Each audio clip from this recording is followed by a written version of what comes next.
NRM has been holding grassroots structure elections from village to sub-county level across the country over the last 2 weeks. The party's Electoral Commission Chairperson, Tanga Odoi, has blamed isolated incidents of violence in the exercise on some registrars and politicians misunderstanding instructions. Tonight, we would like to speak to someone who has been part of the process and vying for the position of Vice Chairperson for Eastern Uganda, Calvin Echudo. Good evening to you and thank you for joining us, Honourable. Good evening to you. It's a pleasure to have you.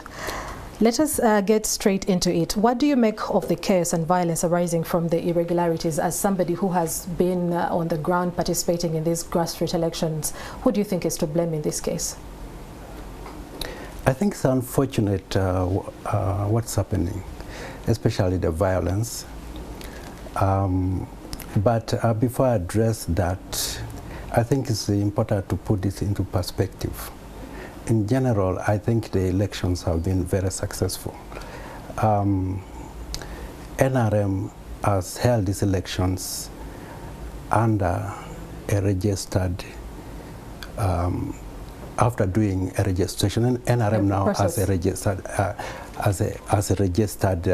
registered all its members. Okay. So it's a very successful exercise that has come after a process of registering all the members. So NRM, as successful as is register, a party register. So from that, we want to appreciate the chairman, the NRM secretariat for doing that. Secondly, to put this issue in perspective, we also look at the success of this process. If you see, the NRM has conducted elections in 72 villages, 72,000 villages, over almost 11,000 parishes, 2,200 sub-counties, electing over 2.5 million new leaders. Okay.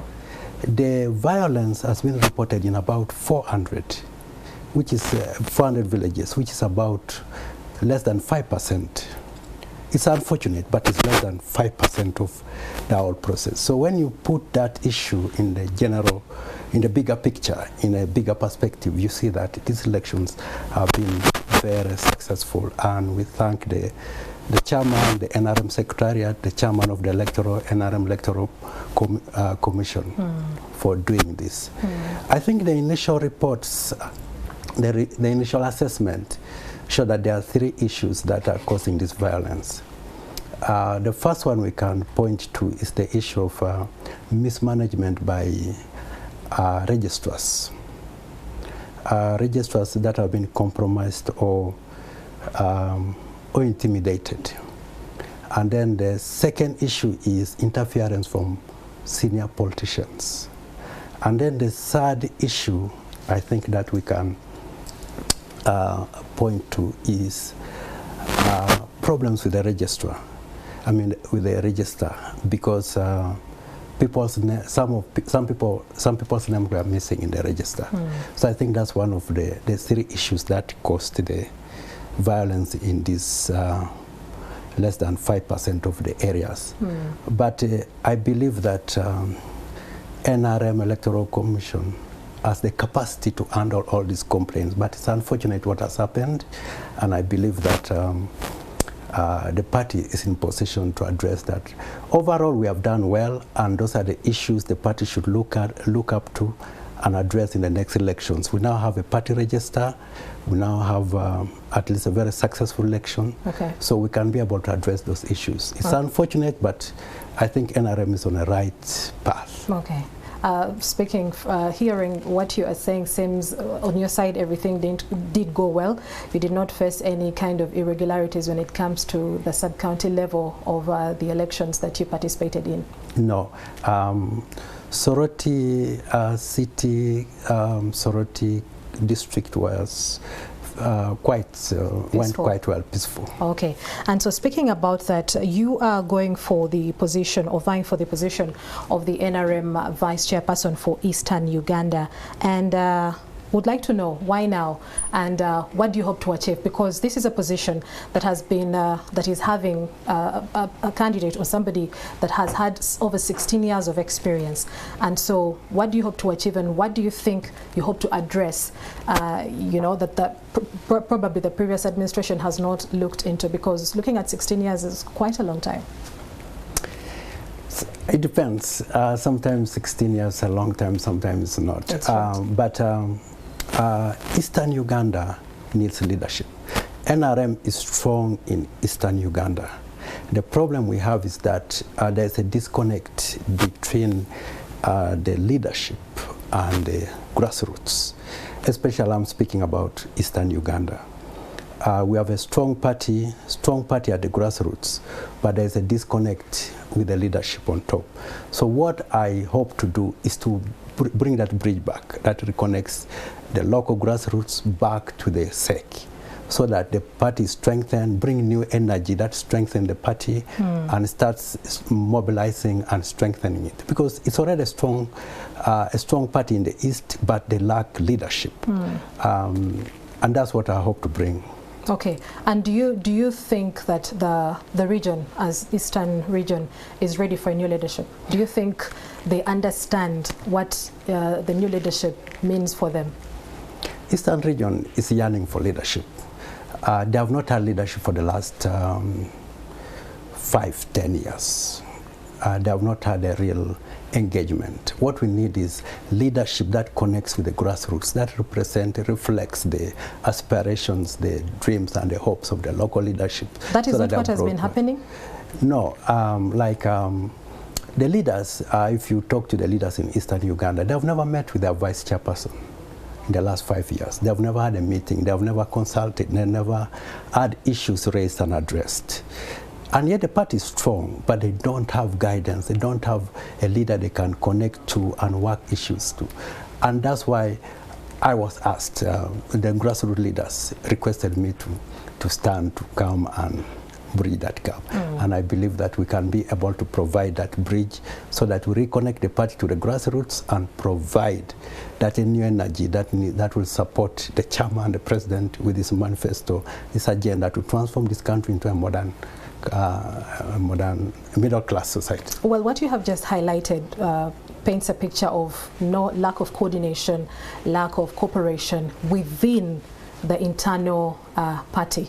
Yes, because if you say the leaders, because the leaders also report to, you know, the vice chairperson under the NRM, and so how do you think some of these differences should be settled and handled? I don't think it's a lack of coordination. Some regions in the country are doing very well. I'm specifically addressing the issue of Eastern Uganda. Yes. There has been a disconnect between the national vice chairperson and the grassroots leadership. And that causes a lot of issues because the community feels disconnected. They don't have a place where they can share their challenges, where they can seek challenges together. We want consultative leadership where people are consulted, their views are brought up and problems identified, solved. Eastern region is one of the poorest regions in Uganda, and that needs to be addressed. So what I hope to bring in the table is 3 things. One, to bring that reconnection to the grassroots, providing that bridge. Secondly, to support district leaders. NRM is a big, strong party, and yet some of the leaders in the district are struggling. We need to support them. We need to lobby to support them so that they can mobilize and support government. Party's manifesto on the grassroots. The third thing I would bring in the table, the third agenda I would bring in the table is the issue of cadre identification, recruitment, training, and deployment, so that young people are brought into the party, given the ideology, and the party becomes stronger and grows and people are able to provide service and serve their country. Okay. Now you've also declared interest in, vying for the Sorority West seat as a member of Parliament. How are you going to be able to balance this dual ambition of being the National Vice Chairperson as well as the Member of Parliament? It's not unique to me. It's a path that many leaders take. I've been requested to stand in my constituency for MPship, and also requested by grassroots to represent the party as a national vice chairperson for Eastern Uganda. They don't contradict each other. As I campaign for in my constituency, those are also my delegates that will vote for me in the SEC. Okay. And then our NRM is a big family, so we collaborate and work across regions and across other constituencies, because we are a big family trying to sort out our leadership and bring the best out. Okay, and so I have about 2 questions that I would like you to answer. From your observation, how do you see the voters? Are they informed about these elections, and do they even understand what these elections mean to them? Because at the end of the day, they are the ones that give you the authority to represent them. I think they are informed, but there's still a work that needs to be done. It's not only an NRM problem, it's a national problem. We need to continue to educate our citizens and voters about their rights. What does it mean to vote? It's not about just being paid money or bribed, but what do you hope to see? Holding politicians accountable. So I think NRM is way ahead on that, but there are still challenges. There's still a lot of work to be done. We are still a third world country, so it's understandable. But as we move forward, those are the issues we have to address. Okay. And I believe that we shall mature with the population as we transform them. All right. Honorable Echudo, what will be your closing remarks as we finish this conversation? I want to congratulate all the newly elected leaders of NRM. You bring new energy to the party, and I'm so excited to work with you to implement the chairman's vision and manifesto for this country. I congratulate you. All right. Thank you so much, David Calvin Echudo. He is vying for the position of Vice Chairperson for Eastern Uganda on the NRM ticket.